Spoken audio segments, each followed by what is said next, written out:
And lastly, with Rangers, Giannis Haji's situation has been incredibly odd. He was exiled from the squad, then back in, comes in, has a beautiful assist, and shows his lack of composure, getting the red card. Does this speak a little bit to kind of the issues under Clement and kind of the unrest at the board level all the way down through the players on the pitch?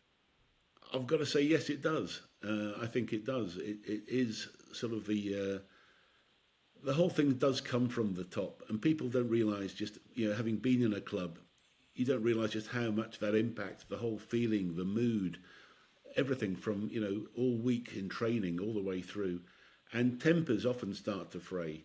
People feel unsure, and these sort of things happen in a game, and that's directly in the subconscious. I'm not trying to be an amateur psychologist, but certainly I think players' subconscious is affected, and they want to try and show that they really care about the club, and they fight more, and then they start making mistakes because of that. And I think that yes, it does come from the top. I think Rangers have got some very serious issues, as we all know right now, and we'll be talking about that, I'm sure, in the weeks to come. But yes, I think it is a symptom of an unsettled club, an unsettled situation, and Clement has got his work cut out. So anyway, we'll be watching them closely. And we spoke of Celtic's unfortunate result in Europe. Rangers had a similar one, if not worse, coming at home, losing to Lyon 4-1. What kind of financial defeat would it be to not qualify for the knockout stages of Europa League? I mean, we also already know how poor it was for them to not even be in the Champions League, but how detrimental could this be?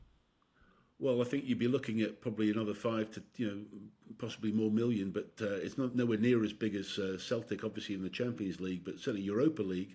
If they don't qualify, that's going to be somewhere, I don't know, 5 to 6 million at least.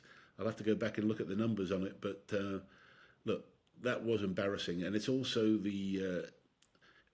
again, it just fits in with, as we just discussed, the whole momentum of the club right now is in a negative spiral.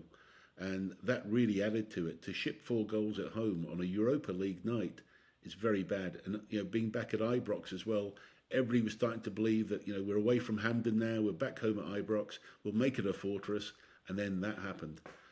It's difficult, and so it feeds in, and that will affect other revenue streams elsewhere. It also keeps feeds the negative media water wheel that keeps on turning, and so.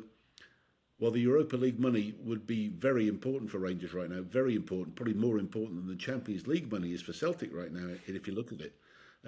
It's going to be a big issue for them, and they've got to really buckle down now and get this sorted.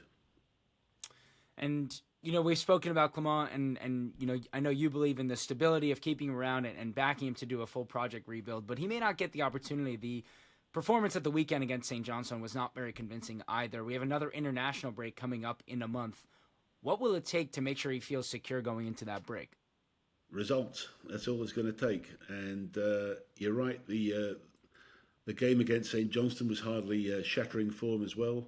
So look, it's a club that's, as I say, got some real issues. I don't think change at managerial level and adding to more turmoil is the answer, though. As unhappy as fans are, they've got to see that they've got to keep some thread of stability there. And if it was to bring in another group and then more pressure in the January window, you could risk really getting into a very serious spiral. So somebody's got to be very careful, and it needs experienced people at the top. And all they've got is an interim chairman right now and no chief executive. So that's where they should be focusing as much as anything else right now. And I hope they get the right people because they need it.